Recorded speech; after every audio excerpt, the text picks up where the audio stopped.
disseminating via streaming and, you know, and how you let people know you have a DVD for sale in ways that are changing the whole landscape. And so we want to try to ride that to a successful dissemination of this film. Yes, yes, sir. How did you determine the specific countries you want to talk about in Africa and their independence? So in the actual process, we probably had a lot more countries we could have talked about. However, you can't do it in 2 hours, one. And we established that 2 hours was how long we wanted to make this film. And that in itself was a really hard thing to do, is to trim it down this far.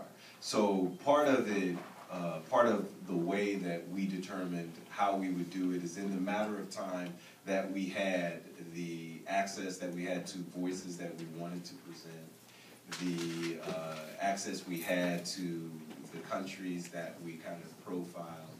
And also, for me, I was trying to tell this story in a way which definitely reflected some of the ideas I had about Africa, independence, and its impact on the rest of the world.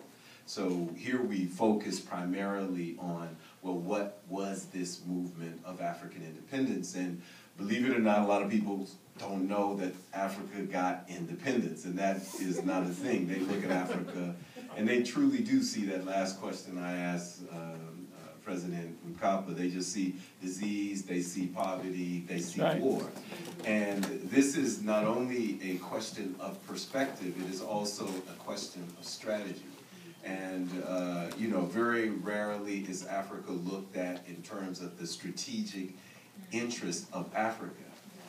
In the United States, people are accustomed to looking at everywhere in the world in terms of the strategic interest of the United States. I think that that is a very old-fashioned, backwards, and destructive way of looking at the people's interest, especially when you're looking at so many people and you're looking at that group of people who have been taken advantage of. So that's what conditioned my narrative.